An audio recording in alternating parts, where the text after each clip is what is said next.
The biggest lie you've ever been told about money is that it's complicated, that you need a finance degree, a stockbroker, and some kind of special talent to build real wealth. That's nonsense, and a man who lived 6,000 years ago proved it. He started as a poor clerk, earning a few coins a day.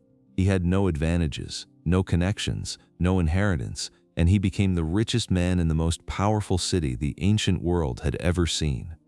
His secret? 7 rules so simple that a child could follow them. Rules that banks have been quietly handing out for nearly 100 years because they actually work. This is The Richest Man in Babylon. Now here's what makes this book special. It was written in 1926, nearly 100 years ago, by a man named George S. Clason. Clason wasn't some Wall Street guru or economics professor. He was a businessman from Missouri who founded a map company, but he had a gift for storytelling, and he understood something that most financial experts miss. People don't learn from lectures. They learn from stories. So Clason did something brilliant. He took the most essential principles of personal finance, saving, investing, getting out of debt, building wealth, and he wrapped them in parables set in ancient Babylon. He created characters you actually care about. A chariot builder who's tired of being broke, a moneylender who's seen every financial mistake a human being can make, a slave who claws his way to freedom through sheer determination, and at the center of it all, a man named Arcad, the richest man in Babylon, who started with absolutely nothing and built a fortune using principles so simple they almost feel too easy. These parables were originally published as pamphlets, and banks and insurance companies distributed them by the millions. They became some of the most widely read financial guides in American history, and when they were collected into this book, it became a classic that has sold millions of copies and stayed in print for nearly a century. But here's what I want you to understand before we dive in. This isn't a book about ancient history. It's a book about you, about the paycheck that disappears before the month is over, about the debt that keeps growing no matter how hard you work, about that nagging feeling that everyone else seems to have figured out money except you. If you've ever felt that way, I promise you, you're not broken. You just haven't been taught the rules. And the beautiful thing about this book is that the rules are simple. They don't require a finance degree. They don't require a big salary. They work whether you earn a lot or a little. Over the next hour, I'm going to walk you through every chapter, every parable, every principle in this book. We'll follow characters from poverty to wealth, from slavery to freedom, from crushing debt to financial independence, and by the end, you'll have a clear, actionable blueprint for building the kind of wealth that lasts. Let's begin where Clason begins, with a man sitting on a wall, staring at an empty wallet, and wondering where it all went wrong. Chapter 1. The Man Who Desired Gold. Picture this. A hot afternoon in ancient Babylon. The sun is hammering down on a dusty workshop, and a man named Insure, a chariot builder by trade, is sitting on the low stone wall outside his home. He's supposed to be working. There's a half-finished chariot in his shop, a customer waiting to pay for it, and his wife keeps glancing at him through the doorway because the food supply is running dangerously low. But Insure can't move. He's stuck. Not because he's lazy. This is a man with big arms and calloused hands who has worked hard his entire life. He's stuck because something happened last night that shook him to his core. He had a dream. In the dream, Insure was wealthy. He had a purse heavy with gold coins.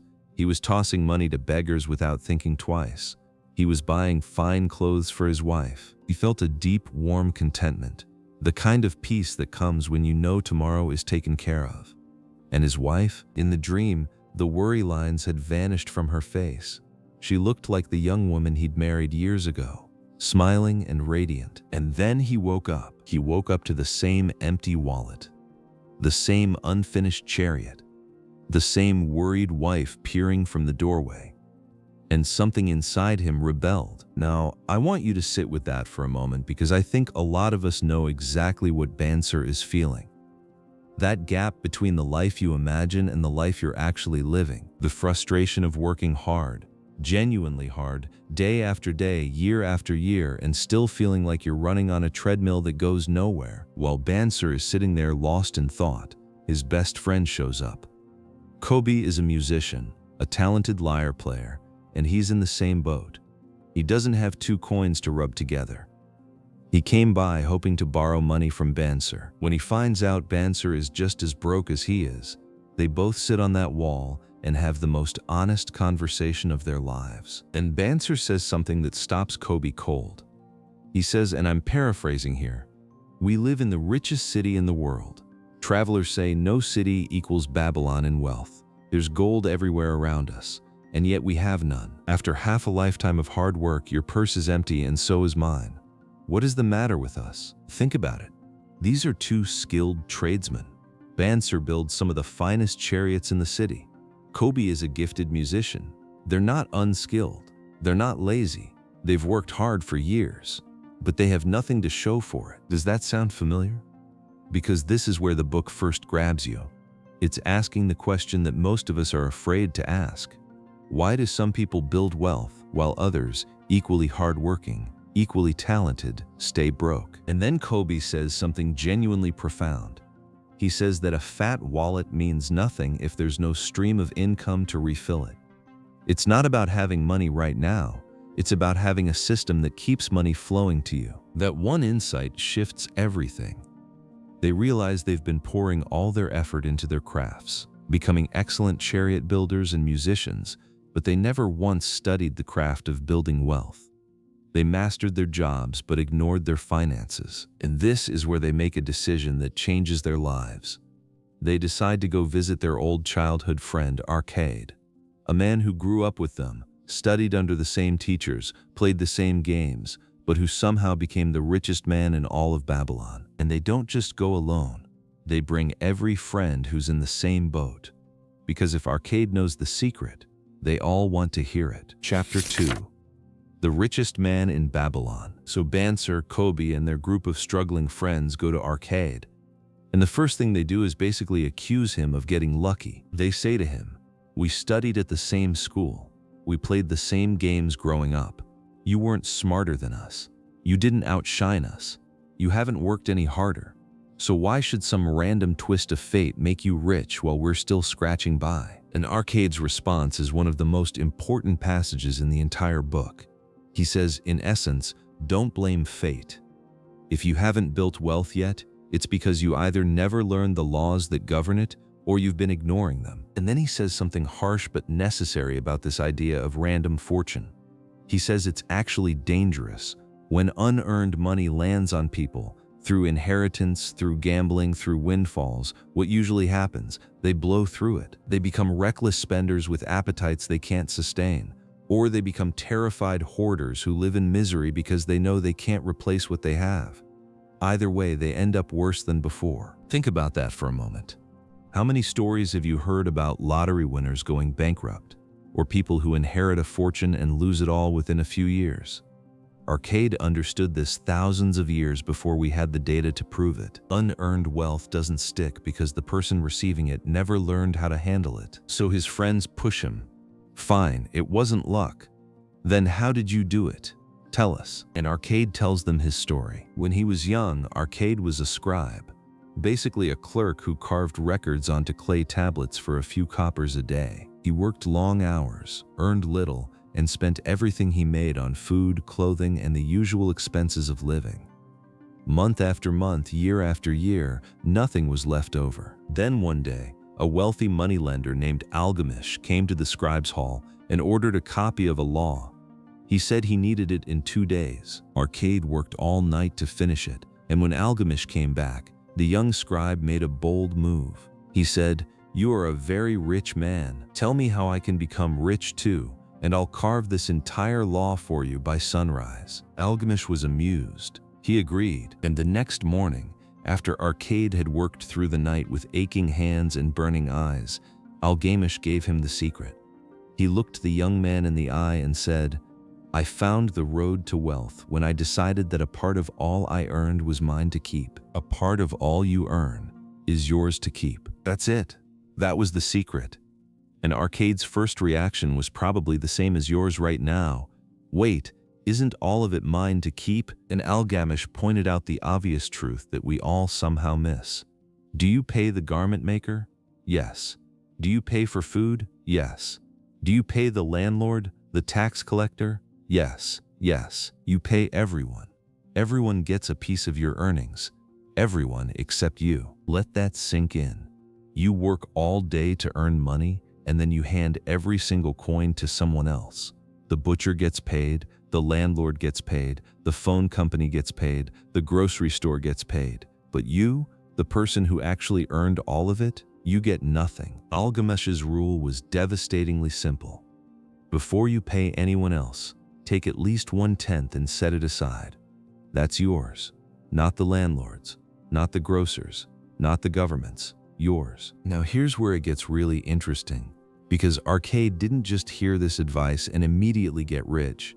He made two painful mistakes first, and these mistakes are where the real wisdom lives. After a year of saving his 1/10, Arcade had accumulated a decent sum, and then a brickmaker named Asmer came to him with an exciting proposition. Asmer was traveling overseas to the city of Tyre, and he claimed he could buy rare Phoenician jewels at a bargain. They'd sell them back in Babylon and split the profits. Arcade handed over his entire year's savings to a brickmaker.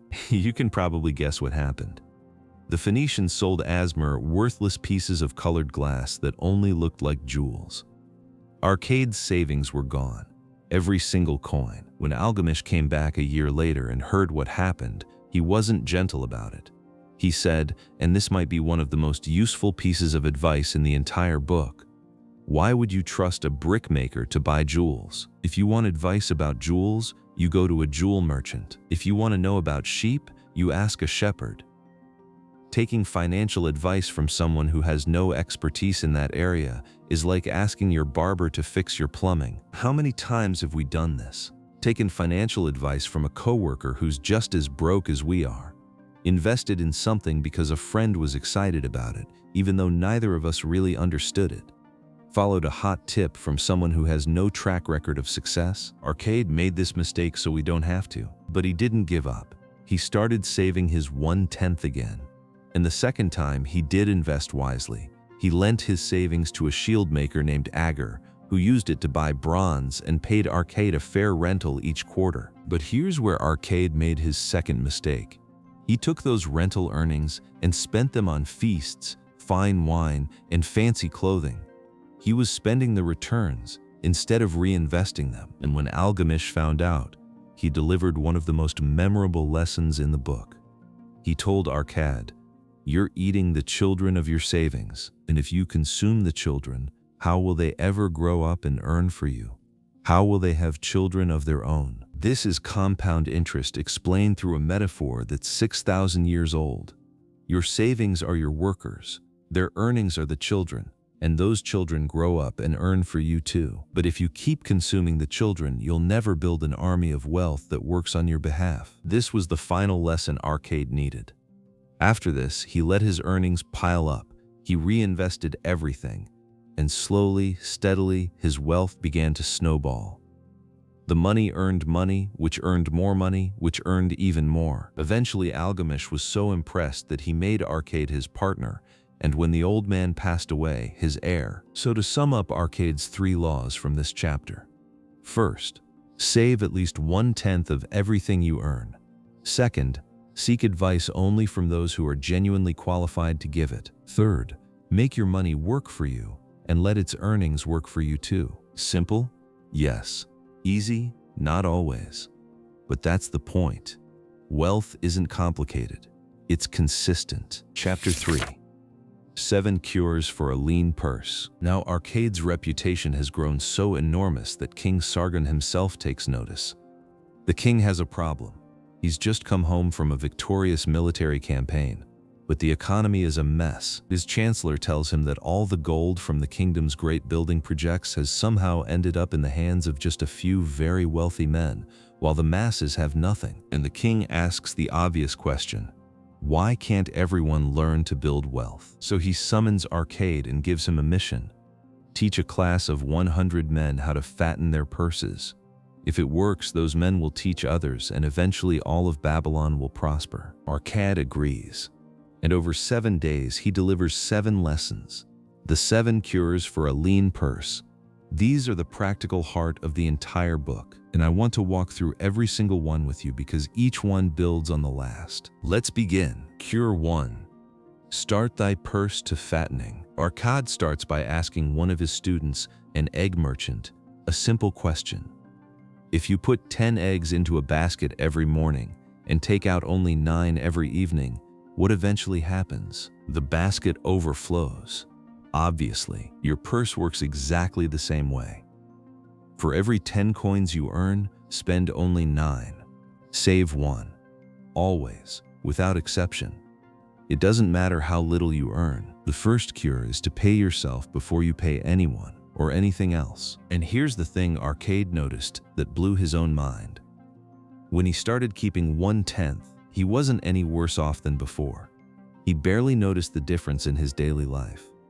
The money he used to waste on forgettable things, he didn't miss it. But now, month after month, something was growing. His purse was getting heavier. And that feeling, the weight of real savings, changed everything about how he felt about himself and his future. Ask yourself, if you set aside 10% of your paycheck starting this month, would your life really be that different day to day? You'd probably adjust within a week, but 6 months from now, a year from now, you'd have a cushion that most people never build. This is where it all starts. No exceptions, no excuses. 10% minimum. Before rent, before groceries, before anything, you pay yourself first. Cure 2. Control thy expenditures. Now, one of the students immediately raises his hand and says, basically, that's easy for you to say, Arcade. My earnings aren't enough for my necessary expenses as it is. How can I save anything when I can barely cover what I need? And Arcade drops a truth that is just as relevant today as it was in ancient Babylon. What each of us calls our necessary expenses will always grow to equal our incomes unless we protest to the contrary. Your expenses will always expand to eat your entire income. Always. Unless you actively, deliberately stop them. Think about it. When you got your first real job, you lived on that salary just fine. Then you got a raise. Did you save the difference? Probably not. You upgraded your apartment. You ate out more. You bought nicer clothes. Then you got another raise, and your expenses rose again. This is what they call lifestyle inflation, and Arcade identified it 6,000 years ago. He makes a beautiful distinction here between needs and desires. Your needs are relatively fixed: food, shelter, basic clothing. But your desires, those are infinite. There will always be a nicer car, a better apartment, a fancier dinner, a newer phone. And if you let your desires run unchecked, they will swallow every dollar you ever earn. So what's the solution? Arcade says to budget. Write down what you plan to spend before you spend it. Allocate your 9/10 wisely. Cover your necessities, then your meaningful pleasures, and the rest. Those are desires you can live without. Cross them off the list and move on without regret. Now, one of the students, a wealthy-looking man in a red and gold robe, stands up and protests. He says that budgeting is slavery. It takes the pleasure out of life. He says he's a free man and should be able to enjoy himself. And Arcade's response is brilliant. He says, if a donkey were making his own budget, do you think he'd load himself up with jewels and gold bars? No, he'd pack hay, grain, and water for the journey. The budget isn't a cage. It's a tool that helps you carry what actually matters and leave behind the things that would break your back. A budget doesn't restrict you. It focuses you. It makes sure the things you truly want actually get funded, instead of being crowded out by 100 small, meaningless impulse purchases. Cure 3. Make thy gold multiply. Now we're getting to the fun part. You've got a growing pile of savings. You're living within your budget. But here's the truth. Savings alone will never make you wealthy. The money has to work. Arcade says gold sitting in a purse earns nothing. It just sits there. The real power of money comes when you put it to work, when you invest it in something that generates a return, and then that return generates its own return. He tells a story about a farmer who set aside 10 pieces of silver when his son was born and gave it to a moneylender who agreed to pay rental on it. The rental was added back to the principal. When the boy turned 20, those 10 pieces of silver had grown to over 30, and when the son was 50, Those original 10 pieces had multiplied to 167. The same money, no additional deposits, just time and compound growth. That's the third cure. Make your gold multiply. Don't let your savings sit idle. Put them somewhere they can earn, and then let those earnings earn. Today we'd call this compound interest, and it's been called the eighth wonder of the world. But Arcade's farmers and moneylenders were using it thousands of years before anyone put a name to it. Cure 4. Guard thy treasures from loss. This cure might be the most important one if you want to keep the wealth you're building, because the fastest way to go broke is to chase high returns and lose your principal. Arcade is blunt about this. He says that every person who has money will be tempted by investments that promise huge returns. Friends and relatives will urge them to jump in. The opportunities will look amazing, but the first rule of investing is to protect what you already have. He retells the brickmaker and jewels story as a warning to his students. The principle is this: before you hand your money to anyone, ask 2 questions. First, can this person actually deliver what they're promising? And second, have they done it before with their own money or someone else's? Don't be seduced by big numbers. A small, safe return beats a spectacular loss every single time. Because when you lose your principal, you don't just lose the money, you lose everything it would have earned for you for the rest of your life. Consult with people who handle money professionally. Get advice from those who've actually succeeded in the specific type of investment you're considering. And if something sounds too good to be true, it almost certainly is. Cure 5. Make of thy dwelling a profitable investment. The 5th cure is one of the most practical. Arcade recommends owning your home rather than paying rent. When you pay rent, that money leaves your life forever. When you pay toward a home, you're building something that belongs to you. The payments may be similar, but the end result is completely different. Arcade notes that homeownership does more than just build financial equity. It brings psychological benefits too: pride, stability, motivation. A man who owns his own roof works harder, stands taller, and has more confidence in everything he does. Now, this was written in ancient Babylon, and the housing market today is obviously very different. But the underlying principle still holds. When you can convert your shelter expense from a pure cost into an investment that builds value over time. We've covered 5 cures now. Are you starting to see how they stack on top of each other? Save first, spend wisely, invest to grow, protect what you build, and own your foundation. Each one makes the next one stronger, but we're not done yet. Cure 6. Ensure a future income. The 6th cure is about preparing for the 2 certainties of life: getting old and eventually dying. Arcade says every person must plan for the time when they can no longer work, and must also provide for their family in case they're taken from the world unexpectedly. He tells the story of a sandal maker named Anson who deposited just 2 pieces of silver every week with a moneylender for 8 years.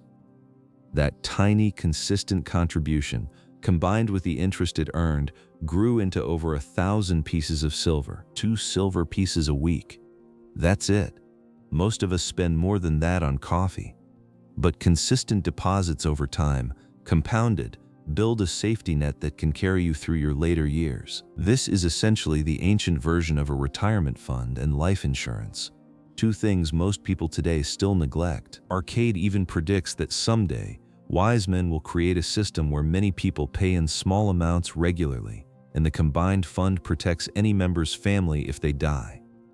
He's literally describing modern insurance, thousands of years before it existed. Cure 7. Increase thy ability to earn. The 7th and final cure shifts from money to you, the person earning it. Arcade says the most important investment you can make is in your own skills. He tells the story of a young man who asked for a pay raise 6 times in 2 months and was rejected every time. Arcade's point isn't that the young man lacked ambition, he clearly wanted more.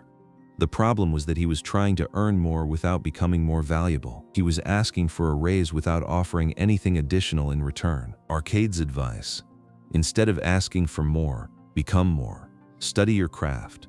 Learn from the best in your field. If you're a merchant, find better products at lower prices. If you're an artisan, study the techniques of the masters. The more skilled you become, the more you'll naturally earn. You won't even need to ask. Your value will speak for itself. And there's a deeper layer here too. Arcade lists several character qualities that increase a person's earning potential: paying debts promptly, caring for your family's well-being, showing compassion to those in need, and keeping your affairs in order. These aren't just moral instructions, they're practical ones. A person who is trustworthy, responsible, and respected in their community will always have more opportunities than one who isn't. So those are the 7 cures. Save at least 10%. Budget your expenses. Invest to multiply your savings. Protect your principal. Own your home. Plan for old age and your family's security. And continuously make yourself more valuable. Simple. Timeless. And if you actually follow them, transformative. But here's the question that probably lingered in the back of those students' minds. And maybe it's lingering in yours right now too. What about luck? Don't some people just get lucky? Arcade has an answer for that, and it might surprise you. Chapter 4. Meet the Goddess of Good Luck. At the Temple of Learning, Babylon's version of a university where anyone could attend and debate, Arcade hosted evening discussion groups. One night, a cloth weaver proposes a topic. He'd found a purse full of gold coins that day and wants to know, how do you attract good luck? The room lights up. Everyone wants more luck. So Arcade opens the floor. And the first thing that happens is fascinating. Nobody has a story of finding random treasure or stumbling into effortless wealth. The cloth weaver is the only one. That kind of pure dumb luck, it turns out, is incredibly rare. So someone suggests they look at gambling. Surely that's where the goddess of good luck hangs out, right? Arcade dismantles this idea with simple math. He talks about a dice game where you bet on which side lands up. There are 6 sides. If the winning side comes up, you win 4 times your bet, but 5 other sides can come up, and on those you lose everything. So for every 6 throws, you're likely to win 4 coins and lose 5. The gamekeeper always wins. Always. And then Arcade asks the crowd a devastating question. Can anyone here name a single wealthy, successful person in Babylon who built their fortune at the gaming tables? Silence. Nobody can name one. So if luck doesn't come from finding treasure, and it doesn't come from gambling, where does it come from? This is where the chapter gets brilliant. Instead of looking at times they got lucky, Arcade asks people to share times when good luck almost came to them but slipped away. An elderly merchant tells his story. When he was a young man, his father begged him to invest in a land irrigation scheme. A group of men were buying a barren plot near the city, planning to build water wheels to bring water from the canal, turn the desert into farmland, and sell the plots for a huge profit. The investment required only 1/10 of his earnings. His father pleaded with him, "Do not delay. Opportunity waits for no man." But the young merchant hesitated. He'd just seen beautiful new robes from the east. He and his wife both wanted one. If he committed his money to the investment, they'd have to go without. So he waited and waited. And by the time he made up his mind, it was too late. The investment went forward without him, and it was wildly profitable, far beyond anyone's predictions. He'd missed out on a fortune because he couldn't say no to a new robe. Then a second story. An animal buyer is traveling home and finds the city gates locked for the night. An old farmer approaches him with a desperate offer. He'll sell his entire flock of 900 sheep at a bargain price because his wife is sick and he needs to leave immediately. It's an incredible deal. The buyer knows it, but he insists on counting the sheep first, in the dark, with 900 restless animals milling about. It proves impossible. The farmer begs him to pay 2/3 now and count in the morning. The buyer refuses. He wants to do things his way, on his timeline. By morning, 4 other buyers rush through the gates and snap up the flock at nearly triple the price. And then the star of the evening speaks up, a Syrian visitor with broken Babylonian, who keeps demanding to know the word for someone who puts off doing things that would be good for them. Someone shouts the word he's looking for. "Procrastinator!" And the Syrian yells back, waving his arms, "Yes, that's him. He accepts not opportunity when she comes. He waits. He says, 'Later I will talk to you.' But opportunity, she will not wait for such a slow fellow." The room erupts, and the lesson crystallizes. Good luck isn't something that falls from the sky. Good luck is what happens when you take action on an opportunity while it's still available. The merchant lost his fortune to a pair of robes. The buyer lost his sheep deal to stubbornness. In both cases, the opportunity was right there in front of them. All they had to do was say yes and move. Procrastination is the thief of good luck. It whispers, later, tomorrow, when the time is right. But the time is never more right than right now. People of action attract the goddess of good luck because they're the ones who actually show up and grab what she's offering. Chapter 5. The 5 Laws of Gold. Now the setting shifts. We're in the desert at night, around a campfire. A wealthy caravan leader named Calabab is telling his men a story as they approach Babylon after a long journey. It's the story of Nomasir, the son of Arcade himself. Calabab starts with a question. If you could choose between a bag of gold or a clay tablet carved with words of wisdom, which would you pick? Every man around that fire shouts the same thing. The gold. Calabab smiles. He expected that. And then he says something that hits different. Gold is reserved for those who know its laws. Give a man gold without wisdom, and watch how fast it vanishes. Here's the story. Arcade decided not to simply hand his estate to his son. He wanted Nomasir to prove himself. So he gave the young man 2 gifts, a bag of gold and a clay tablet with the 5 laws of gold carved into it. He said, "Go into the world for 10 years, use these, and when you return, show me what you've accomplished." Nomasir set out for the city of Nineveh, and almost immediately he lost everything. On the road, he fell in with 2 smooth-talking men who owned a beautiful white horse. They told him in confidence that a wealthy man in Nineveh had a horse he believed was the fastest alive and would bet any sum on it. Their horse, they claimed, was faster. Easy money. Nomasir bet a huge chunk of his gold on the race. Their horse lost badly. It was a scam.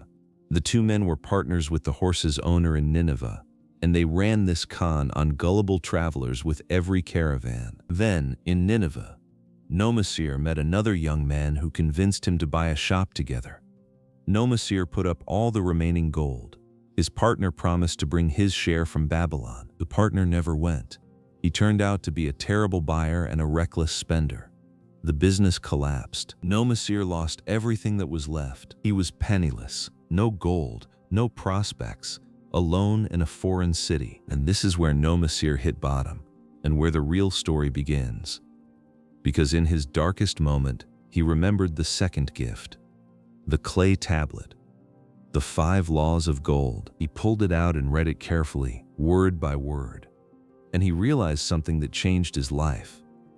If he had followed these laws from the beginning, he never would have lost a single coin. Let me walk you through them. The first law. Gold comes gladly and in increasing quantity to anyone who consistently saves at least 1/10 of their earnings. This is the foundation. The same principle Algamish taught Arcad. Save first, always. The second law. Gold works eagerly for the wise owner who puts it to productive use. Money wants to multiply, but you have to direct it wisely. Letting it sit idle helps no one. The third law. Gold stays with the cautious owner who invests it under the guidance of people experienced in handling wealth. Seek expert advice. The money stays when the counsel is wise. The fourth law. Gold slips away from the person who invests in ventures they don't understand or that experts wouldn't approve of. This is what happened to Nomasir with the horse race and the shop. He invested in things he knew nothing about, with people he hadn't vetted. The fifth law. Gold flees the person who tries to force impossible returns or who follows the alluring advice of schemers and tricksters. If someone promises you extraordinary returns with no risk, run. Your money will vanish. With these laws finally internalized, Nomasir rebuilt his life. He got a job managing workers building the city wall. He saved copper by copper. When a trusted colleague invited him to join a group pooling money to buy bronze for city gates the king would need, Nomasir recognized a wise investment with experienced men. The third law in action. He invested, and his small stake grew significantly. Over the remaining years, he joined more ventures with these wise investors. His wealth multiplied again and again. When the 10 years were up, Nomasir returned to his father's house. A feast was held, and before the assembled family and friends, he presented 3 heavy leather bags. The first bag contained gold equal in weight to the bag his father had given him, in even exchange. The second and third bags contained additional gold, far beyond the original amount. And then Nomasir said the words that echo through the entire book. "This I do to prove to you, my father, of how much greater value I consider your wisdom than your gold." The tablet was worth more than the bag of gold. The wisdom outlasted the windfall. Because wisdom can generate gold endlessly, while gold without wisdom disappears overnight. Chapter 6. The Gold Lender of Babylon. A spearmaker named Rodan has just received a generous gift from the king, 50 pieces of gold for designing a new spear point. It's the most money he's ever held. And almost immediately, the vultures circle. His sister shows up. Her husband wants to become a merchant, and she begs Rodan to lend him the 50 gold pieces as startup capital. She's passionate, she's family, she's hard to refuse. So Rodan does something smart. He goes to Mathan, a professional moneylender, for advice. Mathan is the most experienced character in the book when it comes to lending.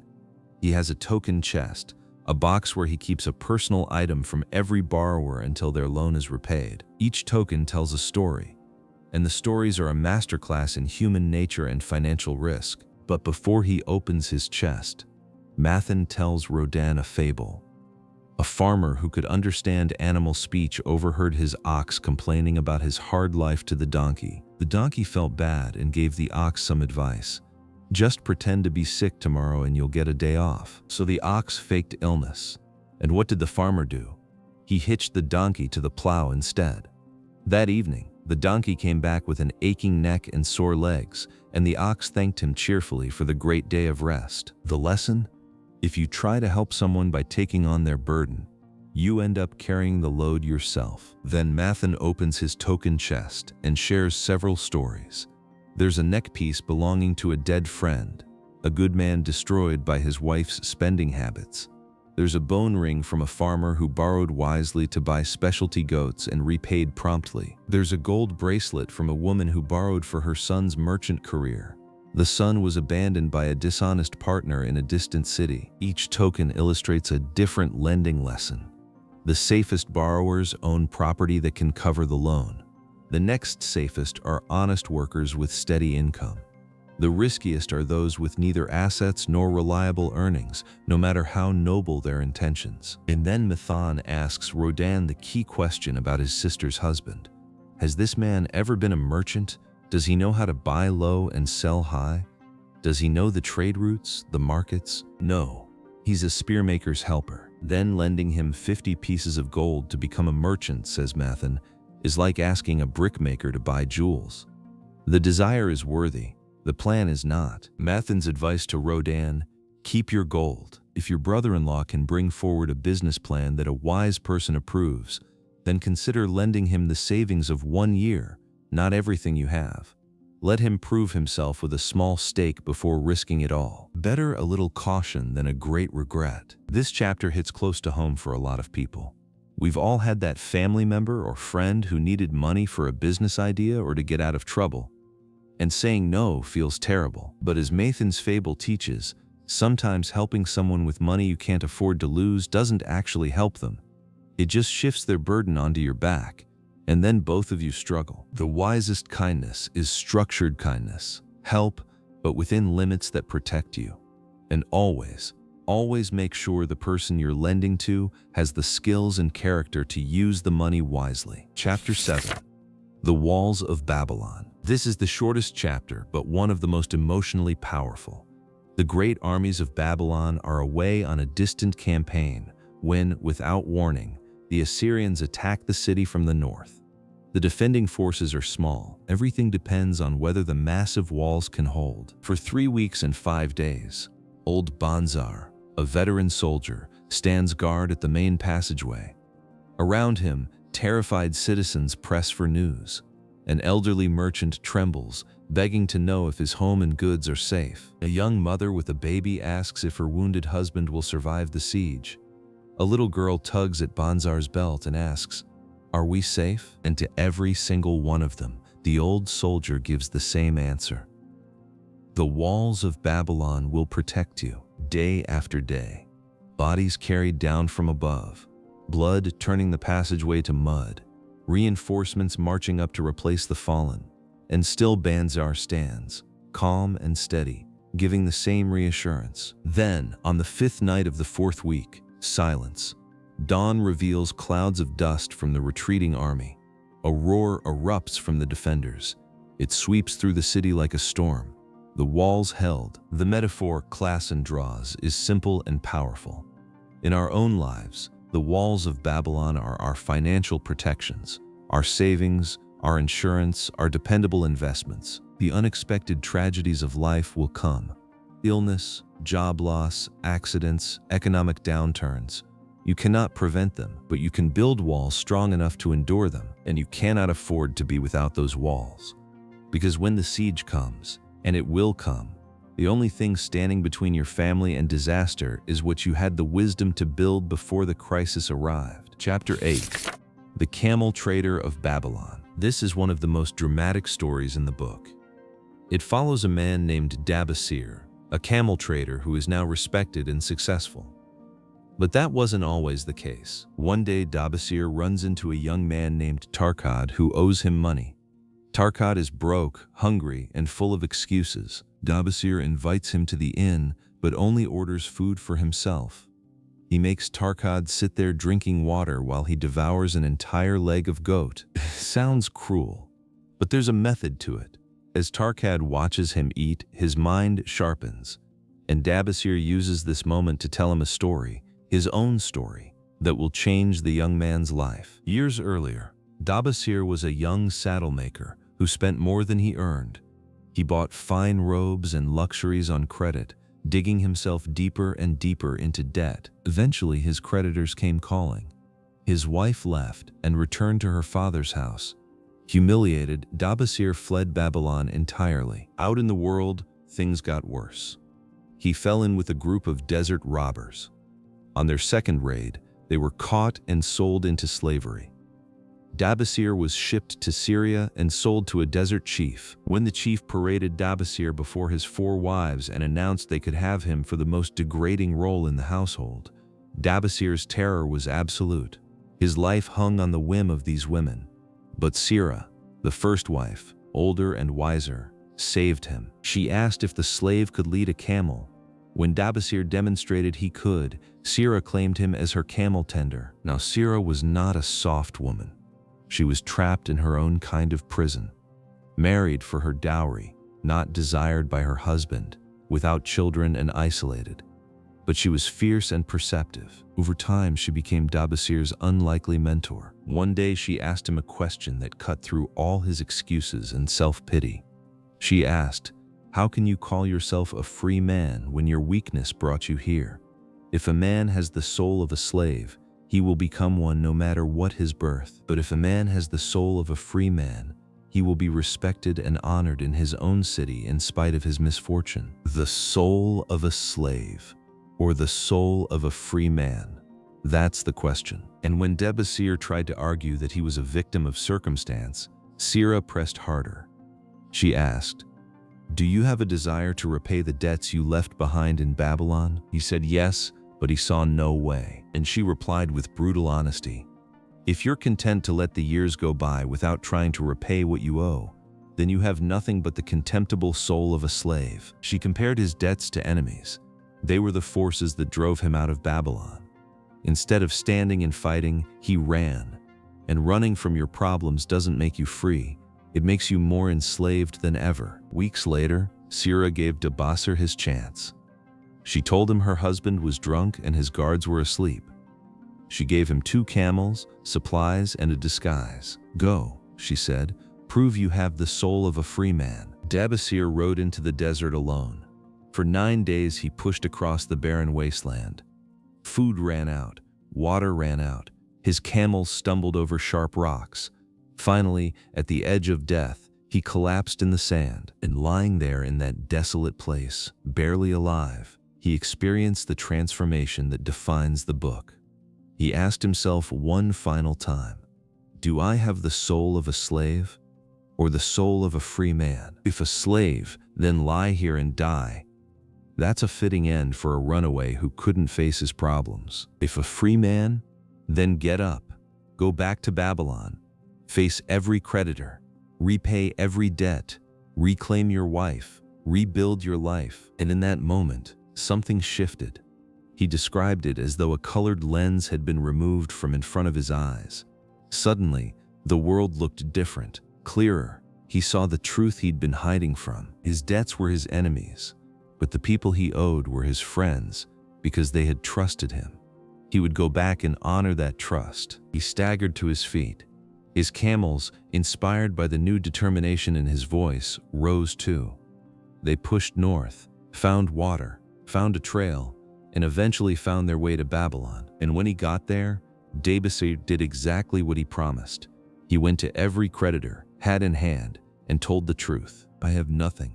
I can offer nothing right now except my ability to work and my commitment to repay every coin I owe.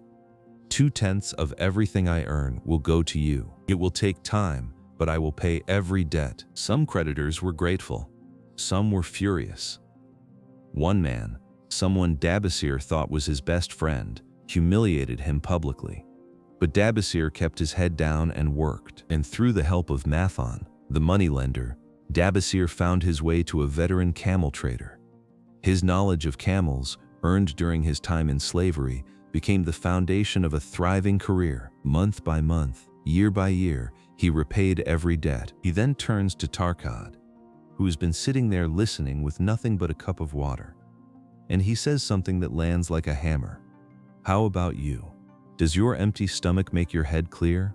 Are you ready to take the road that leads back to self-respect? Tarkad, tears in his eyes, says yes. And Dabasir finally orders the innkeeper to bring the young man food. Where the determination is, the way can be found. Chapter 9. The Clay Tablets from Babylon. Now here's where something remarkable happens. The book jumps forward thousands of years to 1934 England. A professor at Nottingham University named Alfred Shrewsbury receives 5 clay tablets excavated from the ruins of Babylon. He translates them, and what he finds carved into the ancient clay is Dabasir's actual debt repayment plan. These tablets lay out the exact system Mathon gave Dabasir. 1/10 of all earnings goes to yourself as savings. 7/10 covers all living expenses. 2/10 goes to your creditors, divided proportionally. The tablets are essentially Dabasir's personal diary.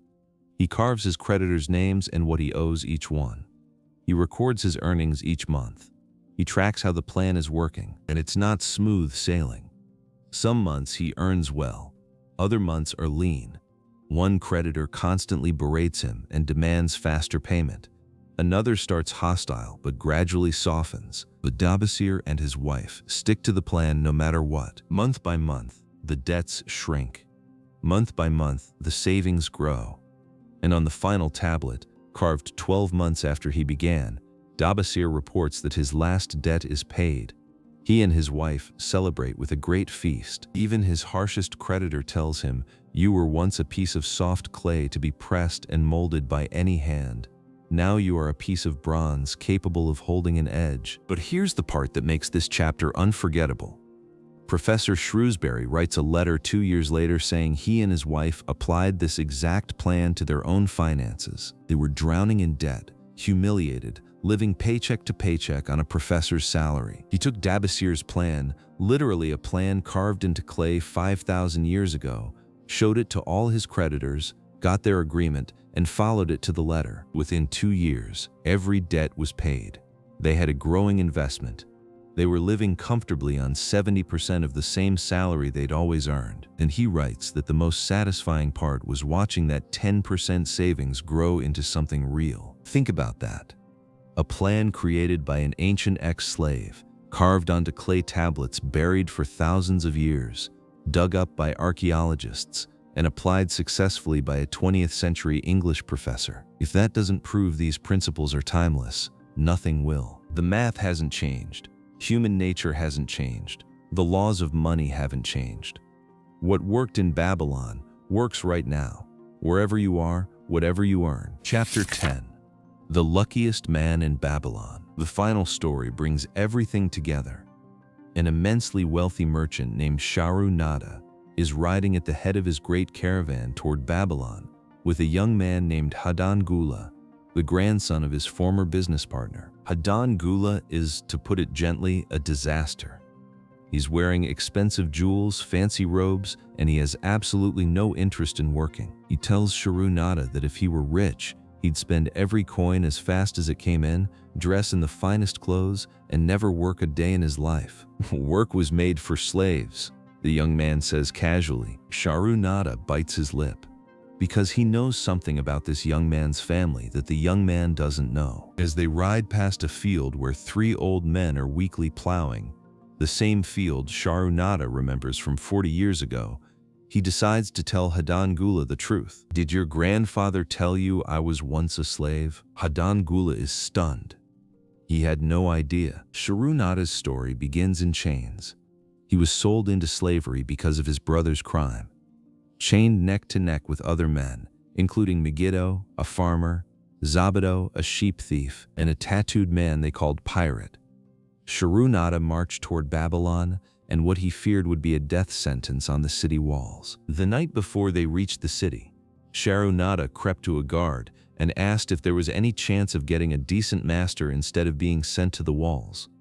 The guard told him the first stop would be the slave market. His advice: tell buyers you are a good worker.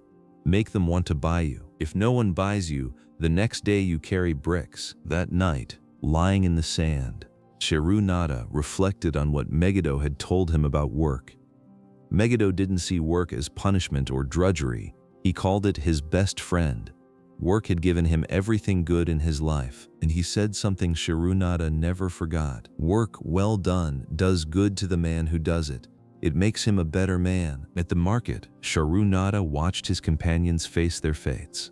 Megiddo was bought by a farmer. His willing attitude made him valuable. Pirate was hauled away by the king's guard, fighting and cursing. Zabado was likely headed to the walls. As the afternoon wore on and Sharu Nada remained unsold, a cheerful baker walked up looking for help. Sharu Nada stepped forward boldly. He said, "Why would you want another baker when you could teach a willing young man your ways? I'm strong and eager to learn. Give me a chance and I'll earn for you." The baker was impressed. The deal was made. Sharu Nada threw himself into the work. He learned to grind barley, build fires, knead bread, and eventually bake everything himself. And then he had an idea. What if he baked extra honey cakes in the mornings and sold them on the streets in the afternoons? He proposed a deal to his master. They'd split the revenue. It worked beautifully. Penny by penny, his savings grew. One of his regular customers was a rug merchant named Arad Gula, Hadan Gula's grandfather. And then the reveal that shocks the young man riding beside him. Arad Gula, the grandfather he idolized, was also a slave.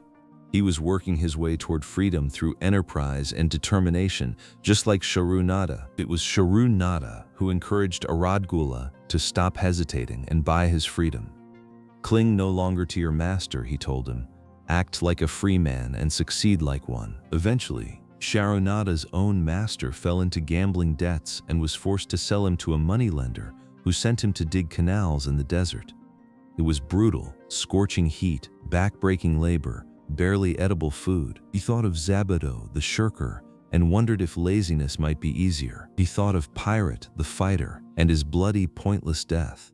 And he thought of Megiddo, steady, willing Megiddo, whose way had been the only path that actually led somewhere good. Before long, Arad Gula tracked him down. He'd bought his freedom, started his rug business, and become successful. Now he returned the favor. He paid an outrageous price to buy Sharu Nada from his master. And in one of the book's most emotional moments, Arad Gula took the clay tablet bearing Sharu Nada's slave title, raised it above his head, and hurled it to the ground, where it shattered into 100 pieces. Then he stamped the fragments to dust. Sharu Nada was free. Now let's look at what happened to the 4 men who started in chains together. Megiddo embraced work, earned his master's trust, and became a foreman with his family brought to join him. Zabato shirked and ended up broken and emaciated on the city walls. Pirate fought against everything and was publicly executed. Sharu Nada chose willing, enthusiastic work and became one of the wealthiest merchants in all of Babylon. Same starting point. 4 completely different endings. The only variable was their relationship with work. As Sharu Nada finishes his story, something changes in Hadan Gula. The arrogance fades. The entitlement dissolves. He says quietly, "I have always hoped to be a man like my grandfather. Now I understand what kind of man he truly was." And then, without another word, Hadan Gula pulls the jeweled earrings from his ears and the rings from his fingers. He slows his horse and falls behind, riding with humble respect behind the leader of the caravan. He finally understood.